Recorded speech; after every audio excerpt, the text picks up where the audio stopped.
ഈ 14ാം വാർഷികത്തിലേക്ക് കടക്കുമ്പോൾ നമുക്കൊപ്പം അതിഥിയായി എത്തുന്നത് ശ്രീ രമേശ് ചെന്നിത്തലയാണ്. ശ്രീ രമേശ് ചെന്നിത്തല അല്പസമയം മുമ്പ് തന്നെ തയ്യാറായി ഇരിക്കുകയാണ്. അപ്പോൾ നമ്മൾ രമേശ് ചെന്നിത്തലയിലേക്ക് പോകാം അല്ലേ ഉണ്ണി ബാലകൃഷ്ണൻ? അതെ, ഇരിക്കാം. പ്രിയപ്പെട്ട പ്രേക്ഷകരെ, നിങ്ങൾ കണ്ടുകൊണ്ടിരിക്കുന്നത് റിപ്പോർട്ടറിൻ്റെ 14ാം വാർഷികാഘോഷങ്ങളുടെ ഭാഗമായുള്ള റിപ്പോർട്ടറിൻ്റെ 14 മണിക്കൂർ മെഗാ ഷോയാണ് കണ്ടുകൊണ്ടിരിക്കുന്നത്. നമുക്കൊപ്പം ശ്രീ രമേശ് ചെന്നിത്തല അതിഥിയായി ചേരുന്നു. Shri Ramesh Chennithala, very good morning. Good morning. Good morning. ഞങ്ങൾക്ക് വളരെ സന്തോഷമുള്ള സന്തോഷം, വളരെ സന്തോഷം. അങ്ങേക്കുള്ള സന്തോഷം പോലെ തന്നെ ഈ മിന്നുന്ന വിജയത്തിന് ശേഷം കോൺഗ്രസ് നേതാക്കളോട് സംസാരിക്കുമ്പോൾ ഒരു പ്രത്യേക ഊർജ്ജമാണ്, ഒരു വലിയ ആത്മവിശ്വാസം എല്ലാ നേതാക്കൾക്കുമുണ്ട്. താങ്കൾക്കും അതുണ്ട് എന്നെനിക്കറിയാം. പ്രത്യേകിച്ച് ദേശീയ തലത്തിൽ താങ്കളെ ഏൽപ്പിച്ച ഉത്തരവാദിത്വമൊക്കെ ഗംഭീരമായി നിറവേറ്റിയാണ് നിൽക്കുന്നത് സംസ്ഥാനത്തും. തീർച്ചയായിട്ടും, thank you very much. Shri Ramesh Chennithala, നമ്മൾ ശ്രീ ഉണ്ണി ബാലകൃഷ്ണൻ എനിക്കൊപ്പമുണ്ട്, സ്മൃതി പരുത്തിക്കാടുണ്ട്, ശ്രീ ആന്റോയുണ്ട്, സുജയ പാർവതിയും എനിക്കൊപ്പമുണ്ട്. ശ്രീ ഉണ്ണി ബാലകൃഷ്ണൻ, എനിക്ക് അവിടെ തുടങ്ങാൻ തോന്നുന്നു. നിശ്ചയമായും ഇന്നിപ്പം വളരെ എനിക്ക് തോന്നുന്നത് കേരളത്തിൽ ഏറ്റവും സന്തോഷവാരായിട്ടുള്ള രാഷ്ട്രീയ നേതാക്കളിൽ ഒരാൾ തന്നെയായിരിക്കും രമേശ് ചെന്നിത്തല. കാരണം ഇപ്പം നേരത്തെ അരുൺ സൂചിപ്പിച്ചതുപോലെ 2024 കോൺഗ്രസ്സിന് സമ്മാനിച്ചിരിക്കുന്നത് വലിയൊരു ഉണർവാണ്, വലിയൊരു വിജയമാണ്. 2026 ഇനി നമ്മൾ വളരെ കൗതുകത്തോടുകൂടി വളരെ ശ്രദ്ധയോടുകൂടി നോക്കിക്കാണുന്നൊരു തിരഞ്ഞെടുപ്പ്. 2019 ഇതുപോലെ തന്നൊരു വിജയമുണ്ടായി. പക്ഷേ 2021 മറ്റൊരു ജനവിധിയാണ് ഉണ്ടായത്. അപ്പോൾ അന്ന് കോൺഗ്രസ് വിലയിരുത്തിയത് 2019 വിജയത്തിന് ശേഷം ഒരു ആലസ്യം പ്രവർത്തകരെ പൊതുവെ ബാധിച്ചു, നേതൃത്വത്തെയും ബാധിച്ചു. അപ്പോൾ 2024 അത്തരത്തിലൊരു ആലസ്യം ബാധിക്കാതിരിക്കാനുള്ള മുൻകരുതലുകളെല്ലാം എടുത്തിട്ടുണ്ടോ? അടുത്ത തെരഞ്ഞെടുപ്പിന് കോൺഗ്രസ് തയ്യാറെടുത്ത് കഴിഞ്ഞോ ശ്രീ രമേശ് ചെന്നിത്തല? 2026 UDF ഗവൺമെൻറ് അധികാരത്തിൽ വരും എന്ന കാര്യത്തിൽ സംശയമില്ല. കാരണം ഒരു തുടർഭരണത്തിൻ്റെ ഗതികേടിലാണ് ഇന്ന് കേരളം. തകർന്ന തരിപ്പണമായ സാമ്പത്തിക രംഗവും അഴിമതിയും കൊള്ളയും കൊണ്ട് മലീമസമായ ഒരു സംസ്ഥാന ഭരണവുമാണ് നമ്മൾ കണ്ടുകൊണ്ടിരിക്കുന്നത്. ഇതിൽ നിന്നൊരു മോചനം ജനങ്ങൾ ആഗ്രഹിക്കുന്നു. മുഖ്യമന്ത്രി എന്തു പറഞ്ഞാലും ഭരണവിരുദ്ധ വികാരം വളരെ ശക്തമാണ്. അതിൻ്റെ പ്രതിഫലനം കൂടിയായിരുന്നു ലോക്സഭാ തെരഞ്ഞെടുപ്പിലുണ്ടായ ഈ വിജയം. 2019 നമുക്ക് 19 സീറ്റ് ലഭിച്ചെങ്കിൽ പിന്നീട് അത് ആവർത്തിക്കാൻ കഴിയാതെ പോയത് പിന്നീടുണ്ടായ കോവിഡും അതുമായി ബന്ധപ്പെട്ട കാര്യങ്ങളുമാണ്. കോവിഡ് ഉണ്ടായപ്പോൾ ഗവൺമെൻറ്റിനെ ജനങ്ങൾ രക്ഷകരായി കണ്ടു. അത് കേരളത്തിൽ മാത്രമല്ല, ലോകത്തെല്ലായിടത്തും. ഗവൺമെൻറ് നൽകുന്ന ആനുകൂല്യങ്ങളും കിറ്റുകളും അവർക്ക് ഗുണമായി ഭവിച്ചു എന്നുള്ളതാണ് വസ്തുത. ഏതായാലും ഇനിയിപ്പോൾ ഇവിടെ ഒരു കോവിഡോ അല്ലെങ്കിൽ മഹാമാരിയോ ഉണ്ടാകുമെന്ന് ആരും കരുതുന്നില്ല. തന്നെയുമല്ല, ഈ 5 വർഷത്തെ ഭരണം ജനങ്ങൾ പരിപൂർണമായി മടുത്തിരിക്കുക. ഇതുപോലെ കാര്യക്ഷമതയില്ലാത്തൊരു ഗവൺമെൻറ്, ജനങ്ങളുടെ പ്രതീക്ഷകളെ മുഴുവൻ തകർത്ത ഒരു ഗവൺമെൻറ്റാണ് ഇവിടെ ഉള്ളത്. അതുകൊണ്ട് ആ ഗവൺമെൻറ്റിനെതിരായി ജനങ്ങൾ വോട്ട് ചെയ്യുമെന്നുള്ള കാര്യത്തിൽ തർക്കമില്ല. അതിനു വേണ്ടിയിട്ടുള്ള തയ്യാറെടുപ്പുകളിലാണ് കോൺഗ്രസ് പാർട്ടിയും UDFും ഇന്ന് വ്യാപൃതരായിരിക്കുന്നത്. ശ്രീ രമേശ് ചെന്നിത്തല, എപ്പോഴും കോൺഗ്രസിനെ കുറിച്ചുള്ള ഒരു ആക്ഷേപം, ഇപ്പോൾ ഇടതുപക്ഷം പരാജയപ്പെടുന്നത് ഈ സർക്കാരുമായി ബന്ധപ്പെട്ട സർക്കാരിൻ്റെ പ്രവർത്തനങ്ങൾ മോശമായതുകൊണ്ട് അല്ലെങ്കിൽ ഭരണവിരുദ്ധ വികാരം ശക്തിപ്പെട്ടതുകൊണ്ട് അതിൽ പ്രതിപക്ഷത്തിന് കാര്യമായി പ്രവർത്തിക്കേണ്ടി വന്നിട്ടില്ല. പ്രതിപക്ഷമാകട്ടെ തമ്മിൽ ഐക്യമില്ലാതെ നേതാക്കൾ തമ്മിൽ, കോൺഗ്രസിൻ്റെ കാര്യത്തിൽ തന്നെ പറയുകയാണെങ്കിൽ നേതാക്കൾ തമ്മിൽ ഐക്യമില്ല എന്ന ആക്ഷേപം ഇപ്പോൾ VD സതീശനും താങ്കളും തമ്മിൽ, VD സതീശനും സുധാകരനും തമ്മിൽ ഒന്നും ഒരു ഐക്യമില്ല എന്നൊരു ആക്ഷേപമുണ്ട്. ഇപ്പോൾ 2026 പോകുമ്പോൾ ഒരു ഐക്യമുണ്ടാകുക എന്നത് ഏറ്റവും പ്രധാനപ്പെട്ട കാര്യമാണ്. ഇപ്പോൾ ദേശീയ തലത്തിൽ തന്നെ വലിയ മുന്നേറ്റം ഉണ്ടാക്കാൻ സാധിച്ചത് ഇപ്പോൾ ഇന്ത്യ മുന്നണി എന്ന ഐക്യം, കോൺഗ്രസ് എന്ന ഐക്യത്തിൽ നിന്നാണല്ലോ. അപ്പോൾ കേരളത്തിലെ ഐക്യം എങ്ങനെ സാധ്യമാകും? അതിലാരും മുൻകൈയെടുക്കും? തീർച്ചയായിട്ടും കേരളത്തിൽ കോൺഗ്രസ് പാർട്ടിയിൽ സമ്പൂർണ്ണമായ ഐക്യം തെരഞ്ഞെടുപ്പ് വിജയത്തിന് അനിവാര്യമാണ്. എല്ലാ നേതാക്കളും പ്രവർത്തകന്മാരും ഈ വസ്തുത തിരിച്ചറിഞ്ഞുകൊണ്ട് ഒരുമിച്ച് പ്രവർത്തിക്കണം എന്ന് തന്നെയാണ് എൻ്റെ അഭിപ്രായം. കാരണം നമുക്ക് കഴിഞ്ഞ 10 വർഷം കേരളത്തിലെ കോൺഗ്രസ് പ്രവർത്തകരും UDF പ്രവർത്തകരും പ്രതിപക്ഷത്താണ്, കേന്ദ്രത്തിൽ പ്രതിപക്ഷത്താണ്. അതുകൊണ്ട് തന്നെ ജനങ്ങളുടെ മുന്നിൽ പുതിയ പദ്ധതികളും പരിപാടികളും ഉയർത്തിപ്പിടിച്ചുകൊണ്ട് ഒറ്റക്കെട്ടായി മുന്നോട്ട് പോയാൽ ജനങ്ങൾ നമ്മളെ അധികാരത്തിൽ കയറ്റുമെന്ന കാര്യത്തിൽ സംശയമില്ല. അതിനാദ്യം വേണ്ടത് പാർട്ടിയിലെയും മുന്നണിയിലെയും ഐക്യമാണ്. അത് ഉണ്ടാക്കിയെടുക്കാൻ ഞങ്ങളെല്ലാവരും കൂട്ടായി പരിശ്രമിക്കും. എന്തെങ്കിലും തടസ്സങ്ങൾ ഉണ്ടെങ്കിൽ അതെല്ലാം മാറ്റി എല്ലാവരും യോജിച്ച് പ്രവർത്തിക്കുന്ന അന്തരീക്ഷമുണ്ടാകും. ശ്രീ രമേശ് ചെന്നിത്തല, നമ്മളിപ്പോൾ റിപ്പോർട്ടർ TV 14ാം വർഷത്തിലേക്ക് കടക്കുകയാണ്.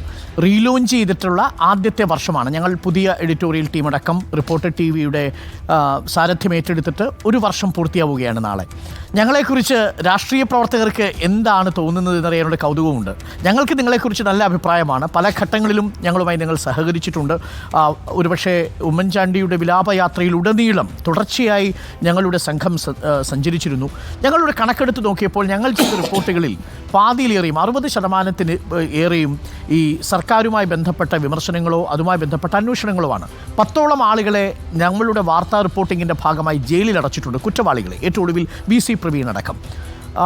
ഈ ഒരു വർഷത്തിനിടയിൽ റിപ്പോർട്ടർ TVയെക്കുറിച്ച് ശ്രീ രമേശ് ചെന്നിത്തലയ്ക്ക് ആ പെർഫോമൻസിനെ കുറിച്ച് തോന്നിയ അതെന്താണ്? അത് തുറന്നു പറയാം കേട്ടോ ശ്രീ രമേശ് ചെന്നിത്തല. കാര്യം ഇതൊരു തുറന്ന സംവാദവേദിയാണ്. കാരണം ഞങ്ങൾ ഏറ്റവും കൂടുതൽ ആശ്രയിക്കുന്നതും ഞങ്ങൾ ഏറ്റവും കൂടുതൽ ഇടപഴകുന്നതും നിങ്ങൾ രാഷ്ട്രീയ നേതാക്കളുമായിട്ടാണല്ലോ. അപ്പോൾ ഞങ്ങളെക്കുറിച്ച് നിങ്ങൾക്ക് എന്ത് തോന്നി എന്നറിയാനുള്ളൊരു ആഗ്രഹം കൂടിയുണ്ട് ശ്രീ രമേശ് ചെന്നിത്തല.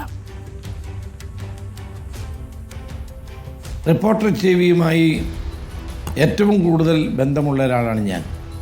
കാരണം ഈ റിപ്പോർട്ടർ ചാനൽ ആരംഭിക്കാൻ നിർണായകമായ ഇടപെടൽ നടത്തിയ ആളാണ് നികേഷ് കുമാർ.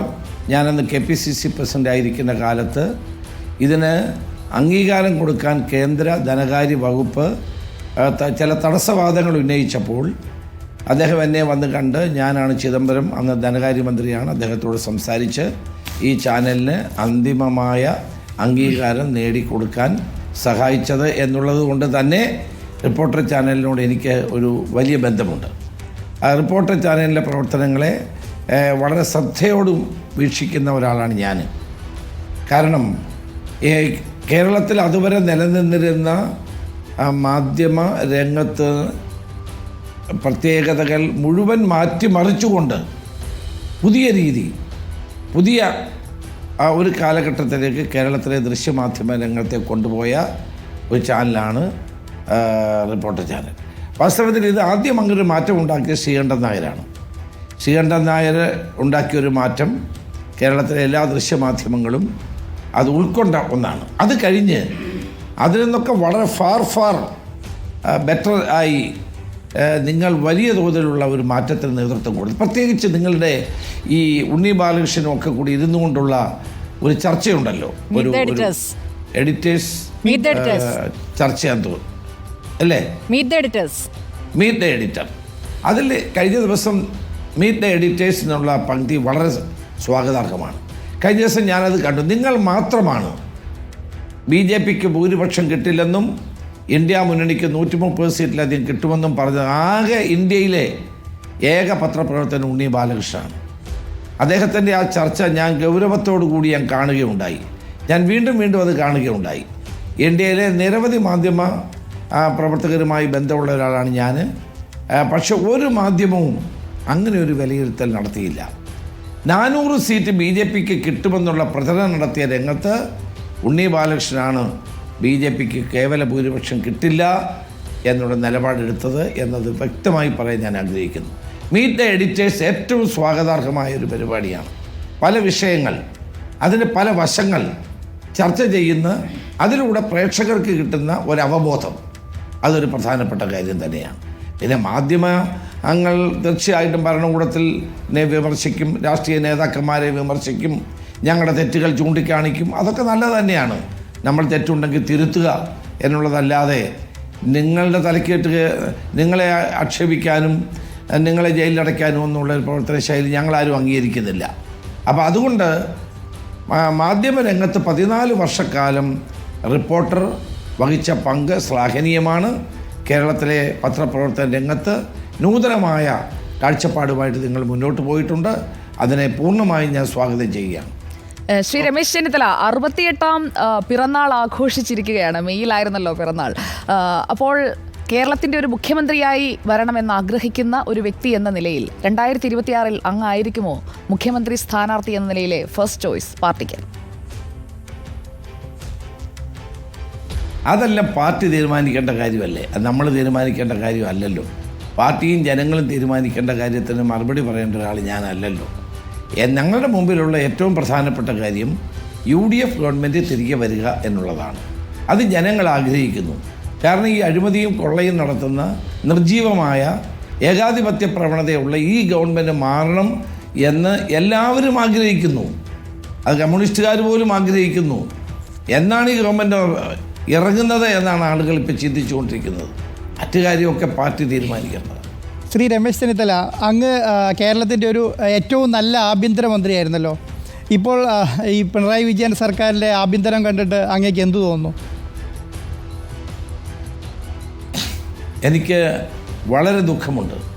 കേരളത്തിലെ പോലീസ് ഇന്ത്യയിലെ ഏറ്റവും നല്ല പോലീസ് സേനയാണ്. ദൗർഭാഗ്യവശാൽ ഈ പോലീസ് സേനയെ ഇത്ര ഒരു ഗതികേടിലേക്ക് നയിച്ച ഒരു ആഭ്യന്തര വകുപ്പും അതിൻ്റെ മുഖ്യമന്ത്രിയുമാണ് നമുക്ക് കാണാൻ കഴിയുന്നത്. എല്ലാ ദിവസവും നിങ്ങൾ പത്രങ്ങളെടുത്ത് നോക്കുക. എല്ലാ ദിവസവും പോലീസ് അതിക്രമങ്ങൾ, അല്ലെങ്കിൽ ജനങ്ങൾക്ക് നേരെ ഗുണ്ടകളുടെ അതിക്രമങ്ങൾ, അല്ലെങ്കിൽ ബ്ലേഡ് മാഫിയയുടെ അക്രമങ്ങൾ, ആളുകളുടെ ആത്മഹത്യ ഉൾപ്പെടെയുള്ള എല്ലാ ദിവസവുമുള്ള അക്രമ പ്രവർത്തനങ്ങളാണ് നമുക്ക് കാണാൻ കഴിയുന്നത്. ഞാൻ പലപ്പോഴും ആലോചിച്ചിട്ടുണ്ട്, ഈ പോലീസ് സേനയ്ക്ക് എന്ത് പറ്റി? നിർജീവമായ ഒരു പോലീസ് സംവിധാനമാണ് ഇന്ന് കേരളത്തിലുള്ളത്. അത് സംസ്ഥാന പോലീസ് മേധാവി തുടങ്ങുന്നു, താഴെ SHO വരെ എത്തുന്നു.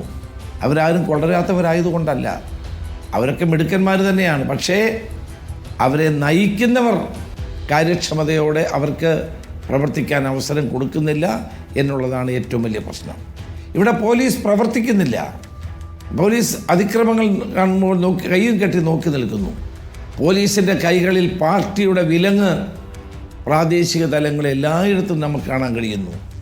SP-മാർക്ക് പ്രവർത്തിക്കാൻ കഴിയുന്നില്ല, CI-മാർക്ക് പ്രവർത്തിക്കാൻ കഴിയുന്നില്ല, പോലീസ് ഉദ്യോഗസ്ഥന്മാർക്ക് പ്രവർത്തിക്കാൻ കഴിയുന്നില്ല. പല ആളുകളും പോലീസ് ഉദ്യോഗസ്ഥന്മാർ സമ്മർദ്ദം മൂലം ആത്മഹത്യ ചെയ്യുന്ന വാർത്തകളാണ് നമ്മൾ കേട്ടുകൊണ്ടിരിക്കുന്നത്. പോലീസിൽ തന്നെ കഴിഞ്ഞ കാലത്ത് എത്രയോ പോലീസ് ഉദ്യോഗസ്ഥന്മാരാണ് ആത്മഹത്യ ചെയ്തത്. അവർക്ക് സമ്മർദ്ദം സഹിക്കാൻ കഴിയുന്നില്ല, ടെൻഷൻ താങ്ങാൻ കഴിയുന്നില്ല. ഇതെല്ലാം ഭരണകക്ഷിയുടെ ഭാഗത്തുനിന്നുണ്ടാകുന്ന സമ്മർദ്ദങ്ങളും മേലുദ്യോഗസ്ഥന്മാരുടെ ഭാഗത്തുനിന്നുണ്ടാകുന്ന സമ്മർദ്ദങ്ങളുമൊക്കെയാണ്. ചുരുക്കത്തിൽ കേരളത്തിലെ പോലീസ് സേന പരിപൂർണമായി പരാജയപ്പെട്ട് നിൽക്കുന്ന ഒരു സാഹചര്യമാണ് നമുക്ക് കാണാൻ കഴിയുന്നത്. ജനങ്ങളുടെ പ്രശ്നങ്ങൾക്ക് പരിഹാരം കാണാൻ കഴിയുന്നില്ല. ഗുണ്ടകളും സാമൂഹ്യ വിരുദ്ധന്മാരും കൊട്ടേഷൻ സംഘങ്ങൾ ഇവിടെ അഴിഞ്ഞാടുകയാണ്. ആര് പരിഹാരം ഉണ്ടാക്കും? ഇതാണ് ജനങ്ങൾ ചിന്തിക്കുന്നത്. ശ്രീ രമേശ് ചെന്നിത്തല, ഈ തെരഞ്ഞെടുപ്പിൽ ആലപ്പുഴയിലെ BJPയുടെ വോട്ടിൻ്റെ വളർച്ച വലിയധികം ചർച്ച ചെയ്യപ്പെട്ടിരുന്ന ഒരു വിഷയമാണ്. അതിൽ ശ്രീ വെള്ളാപ്പള്ളി നടേശൻ വഹിച്ച പങ്കിനെക്കുറിച്ച് പലതരത്തിലുള്ള പ്രതികരണങ്ങൾ വരുന്നു. നവോത്ഥാന സമിതിയുടെ അധ്യക്ഷ സ്ഥാനത്ത് നിന്നും വെള്ളാപ്പള്ളി നടേശൻ ഒഴിയണം എന്നൊരു അഭിപ്രായം ഇപ്പോൾ CPM-ലെ ഒരു വിഭാഗം നേതാക്കളിലും അണികളിലുമുണ്ട്. എന്നാൽ ആലപ്പുഴയിലെ പ്രാദേശിക നേതാക്കൾ അങ്ങനെ കരുതുന്നതുമില്ല. സലാമും സുധാകരനും അടക്കമുള്ളവർ, PP ചിത്രരഞ്ജനും അടക്കമുള്ളവർ വെള്ളാപ്പള്ളി നടേശന് പിന്തുണ പ്രഖ്യാപിക്കുകയും ചെയ്യുന്നു. ഈ മുസ്ലിം വിരോധം അല്ലെങ്കിൽ ഇസ്ലാമോഫോബിയെ പടർത്തുന്നുണ്ട് വെള്ളാപ്പള്ളി നടേശൻ എന്നതാണ് ആരോപണം. അതിലിപ്പോൾ ലീഗ് അടക്കമുള്ള നേതാക്കൾ ഒരു നിലപാടെടുത്തിട്ടുണ്ട്. ശ്രീ രമേശ് ചെന്നിത്തലയുടെ ടേക്ക് എന്താണ്? ഈ നവോത്ഥാന സമിതിയുടെ അധ്യക്ഷ സ്ഥാനത്തിന് ഈ വെള്ളാപ്പള്ളി നടേശൻ തുടരണമെന്നൊരു അഭിപ്രായം താങ്കൾക്കുണ്ടോ? താങ്കളുടെ മണ്ഡലത്തിലടക്കം BJP വളർച്ച നേടിയൊരു സാഹചര്യത്തിലാണ്. BJPയുടെ വളർച്ചയ്ക്ക് വെള്ളാപ്പള്ളി നടേശൻ ഒരു പാലമാണ് എന്നതാണ് ഒരു വിഭാഗം ആളുകളുടെ നിരീക്ഷണം. വാസ്തവത്തിൽ ആലപ്പുഴ ഉൾപ്പെടെ കേരളത്തിൻ്റെ പല ഭാഗങ്ങളിലും BJPയുടെ വോട്ട് വളർച്ച ഉണ്ടായിട്ടുണ്ട് എന്നുള്ളത് സത്യമാണ്. അത് ഞങ്ങൾ ഗൗരവത്തോടെ കാണുന്നു. അത് ഏതെങ്കിലും ഒരു പ്രത്യേക സമുദായത്തിൽ നിന്ന് മാത്രം വോട്ട് പോയതല്ല. എല്ലാ സമുദായങ്ങളിൽ നിന്നും സമൂഹങ്ങളിൽ നിന്നും വോട്ടുകൾ BJPക്ക് പോയിട്ടുണ്ട്. അതെന്താണ് എന്ന് പരിശോധിക്കേണ്ടത് ഏറ്റവും ആവശ്യമാണ്. തന്നെയുമല്ല, മാധ്യമങ്ങൾ ഉണ്ടാക്കിയൊരു പ്രചരണം 400 സീറ്റിൽ BJP വരാൻ പോകുന്നു, തെരഞ്ഞെടുപ്പിൽ വെറുതെ ഇവരൊക്കെ മത്സരിക്കുകയാണ് എന്നൊരു പ്രചരണം വോട്ടർമാരെ സ്വാധീനിച്ചിട്ടുണ്ട്. അപ്പം അത്തരം പല കാരണങ്ങൾ ഉണ്ട്. ഞങ്ങളത് പരിശോധിക്കുകയാണ്. BJPയുടെ ഈ മുന്നേറ്റത്തെ തടഞ്ഞു നിർത്താൻ കഴിയുന്ന ഏക കക്ഷി UDF ആണ്. LDFന് അത് കഴിയില്ല എന്നിപ്പോൾ തെളിയിക്കപ്പെട്ടിരിക്കുന്നു. LDFിൻ്റെ വോട്ടുകൾ കുത്തനെയാണ് മാറി. എൻ്റെ മണ്ഡലത്തിൽ വാസ്തവത്തിൽ CPM-ഉം കോൺഗ്രസും തുല്യ ശക്തികളാണ്. ഈ മണ്ഡലത്തിൽ 3-ാം സ്ഥാനത്തേക്ക് പോയി CPM, കായംകുളത്ത് 3-ാം സ്ഥാനത്തേക്ക് പോയി. അമ്പലപ്പുഴയിൽ 2-ാം സ്ഥാനവും 3-ാം സ്ഥാനവും തമ്മിലുള്ള വ്യത്യാസം 100-150 വോട്ടുകൾക്കാണ്. അപ്പോൾ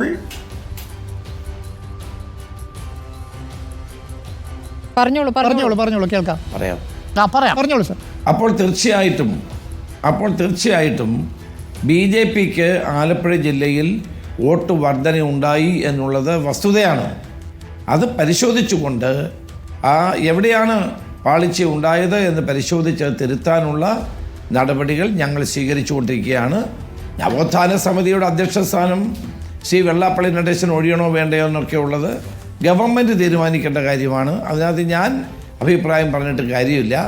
ഞങ്ങൾക്ക് അന്ന് മുതൽ ഈ നവോത്ഥാന സമിതിയോട് യോജിപ്പില്ലാത്തവരാണ്. പിന്നെ അതുകൊണ്ട് അദ്ദേഹം ഒഴിയണോ വേണ്ടയോ എന്നുള്ളത് അദ്ദേഹവും ഗവൺമെൻറ്റുമാണ് തീരുമാനിക്കുന്നത്. ഓക്കെ, ശ്രീ രമേശ് ചെന്നിത്തല, ഇപ്പോൾ താങ്കൾ ശ്രദ്ധിച്ചിട്ടുണ്ടാവുമല്ലോ, ഈ തെരഞ്ഞെടുപ്പ് ഫലം വന്നതിന് ശേഷം പിണറായി വിജയൻ ആദ്യം അറ്റാക്കിയത് നേരത്തെ സ്മൃതി പരുത്തിക്കാട് സൂചിപ്പിച്ചതുപോലെ മുസ്ലിം ലീഗിനെയാണ്.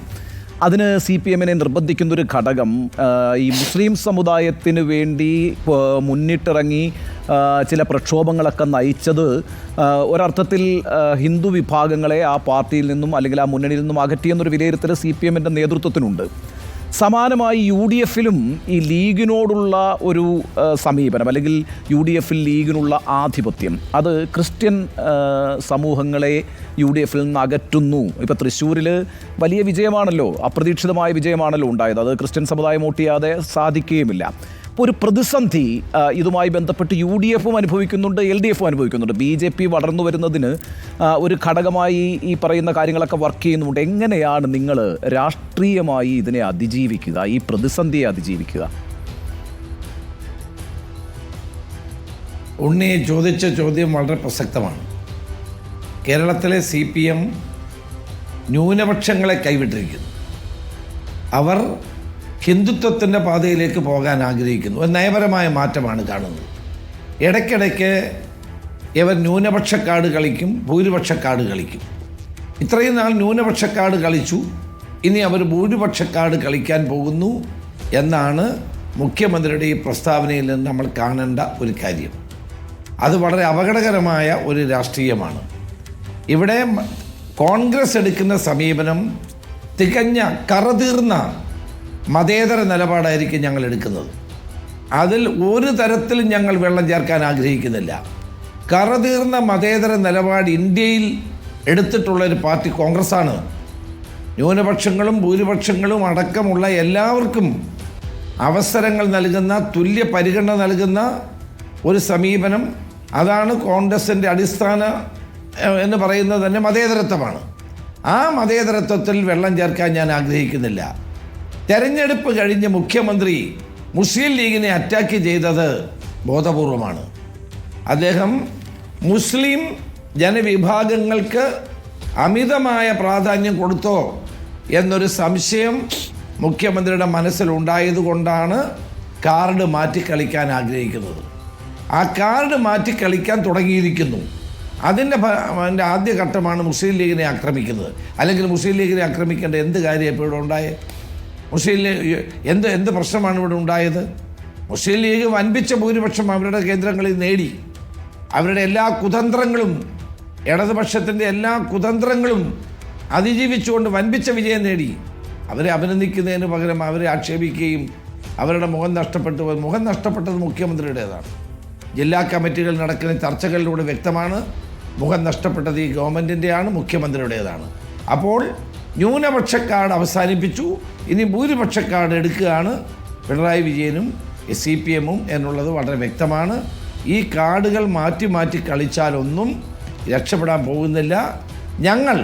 ഞങ്ങളുടെ കാര്യം പറഞ്ഞല്ലോ, ഞങ്ങൾ കറതീർന്ന മതേതര നിലപാടുമായിട്ട് മുന്നോട്ട് പോകും. സെക്കുലറിസത്തിൽ ഉറച്ചു നിന്നുകൊണ്ട് മുന്നോട്ട് പോകും. അതിനകത്ത് ഒരു പ്രീണനവും ഞങ്ങൾ നടത്തില്ല. കറതീർന്ന മതേതര നിലപാടായിരിക്കും UDF-ഉം കോൺഗ്രസും എടുക്കുന്നത്. അതിൻ്റെ ഒരു തുടർച്ചയായ ഒരു ചോദ്യം കൂടി ചോദിച്ചോളൂ. ഇപ്പോൾ വളരെ രസകരമായ ഒരു രാഷ്ട്രീയ സാഹോദര്യ ബന്ധമാണ് രമേശ് ചെന്നിത്തലയ്ക്കും ഉമ്മൻചാണ്ടിക്കും ഇടയിലുണ്ടായിരുന്നത്. യോജിക്കേണ്ട സമയത്ത് യോജിച്ചിട്ടുണ്ട്, എതിർക്കേണ്ട സമയത്ത് മുഖാമുഖം നിന്ന് നിങ്ങൾ എതിർത്തിട്ടുമുണ്ട്.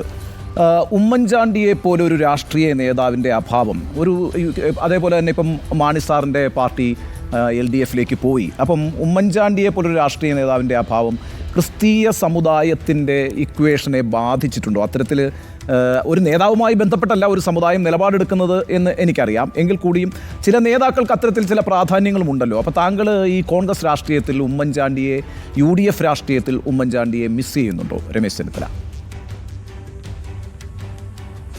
തീർച്ചയായിട്ടും ഉമ്മൻചാണ്ടി എന്ന ശക്തനായ ഭരണാധികാരിയും കരുത്തനായ ജനനേതാവിൻ്റെയും അഭാവം കോൺഗ്രസിനെ ബാധിച്ചിട്ടുണ്ട് എന്നുള്ളത് സത്യമാണ്. പക്ഷേ ഇത്തവണ ഒരു കാര്യം നിങ്ങൾ മനസ്സിലാക്കണം.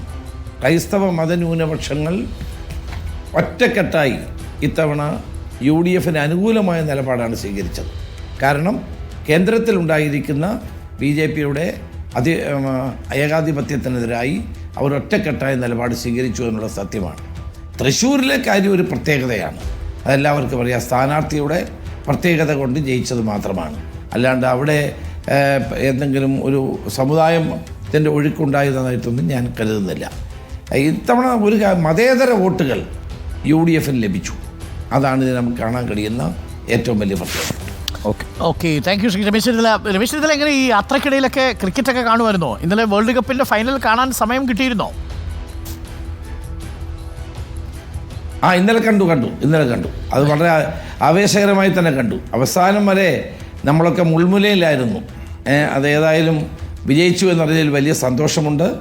ഞാൻ ഈ സന്ദർഭത്തിൽ 14 വർഷം പൂർത്തിയാക്കുന്ന റിപ്പോർട്ടർ ചാനലിന്, അതിൻ്റെ പ്രധാനപ്പെട്ട എല്ലാ റിപ്പോർട്ടർ ചാനലിനെ അണിയിച്ചൊരുക്കുന്ന എല്ലാവർക്കും എൻ്റെ ഹൃദയം നിറഞ്ഞ ആശംസകൾ നേരുന്നു. കൂടുതൽ കരുത്തോടെ കേരളത്തിലെ ജനങ്ങൾക്ക് വേണ്ടി സേവനം ചെയ്യാൻ നിങ്ങൾക്ക് അവസരമുണ്ടാകട്ടെ എന്നാണ് എൻ്റെ ആശംസ. Thank you Shri Ramesh Chennithala. Reporter TV ആയിട്ട് ഏറ്റവും അധികം ബന്ധം നിലനിർത്തിയിരുന്ന ഒരു വ്യക്തിയാണ് രമേശ് ചെന്നിത്തല. അദ്ദേഹം പറയുകയും ചെയ്തു. നികേഷ് കുമാർ, പ്രത്യേകിച്ച് നികേഷ് കുമാറുമായിട്ട് ഏറ്റവും അധികം ബന്ധം നിലനിർത്തി, കോൺഗ്രസിൽ ഏറ്റവും നല്ല ബന്ധം നിലനിർത്തിയ ആൾ ശ്രീ രമേശ് ചെന്നിത്തലയാണ് എന്ന് എനിക്ക് തോന്നുന്നുണ്ട്. അദ്ദേഹം ഓരോ വാർത്തകളെ കൈകാര്യം ചെയ്യുന്നതും ആദ്യം നികേഷൊക്കെ ഡിസ്കസ് ചെയ്യുന്ന സമയത്ത് ഞാൻ ഒത്തിരി കണ്ടിട്ടുണ്ട് ഇവർ തമ്മിലുള്ള ഒരു ആത്മബന്ധം. ഇനി അങ്ങോട്ട് ഈ റിപ്പോർട്ടർ TVയിൽ നികേഷ് ഇല്ലാത്ത കാലത്തും നല്ല ബന്ധം നമ്മൾ തമ്മിൽ നന്നായി പോട്ടെ എന്ന് ഞാൻ അങ്ങയോട് പറയുകയാണ്. Okay, thank you Shri Ramesh Chennithala. നമുക്ക് തീർച്ചയായിട്ടും നികേഷുമായിട്ടുള്ളത് എൻ്റെ വ്യക്തിപരമായ ബന്ധമാണ്. നികേഷ് ഏത് രാഷ്ട്രീയത്തിലാണെങ്കിലും ആ വ്യക്തിപരമായ ബന്ധത്തിലൊന്നും ഒരു കുഴപ്പമുണ്ടാവില്ല. നല്ലൊരു സുഹൃത്താണ്. വളരെ കാലം, എത്രയോ കാലമായി, അദ്ദേഹം ഏഷ്യാനെറ്റിലുള്ള കാലം മുതലുള്ള എൻ്റെ സുഹൃത്താണ്. അതിലൊന്നും ഒരു മാറ്റവും ഇല്ല. രാഷ്ട്രീയം അദ്ദേഹത്തിൻ്റെ രാഷ്ട്രീയം, എനിക്ക് എൻ്റെ രാഷ്ട്രീയം, അത് വേറെ കാര്യം. പക്ഷെ അദ്ദേഹം ഇല്ല എന്നുള്ളത് കൊണ്ട് റിപ്പോർട്ടർ ചാനലുമായിട്ടുള്ള നമ്മുടെ ബന്ധം അവസാനിക്കുന്നില്ല. റിപ്പോർട്ടർ ചാനലിൽ അരുണുണ്ട്, ഉണ്ണി ബാലകൃഷ്ണനുണ്ട്, ഇവരോടൊക്കെ എനിക്ക് എത്രയോ വർഷത്തെ ബന്ധമാണുള്ളത്. Thank you Shri Ramesh Chennithala. ഉഷാറാവട്ടെ. ഇനി വരുന്ന നാളുകൾ നിങ്ങളുടേതാണ് എന്ന് കരുതുന്ന കുറേ പ്രവർത്തകരുണ്ട്. അവർക്ക് കൂടുതൽ ആത്മവിശ്വാസവുമായി മുന്നോട്ട് പോകട്ടെ. Thank you, thanks a lot.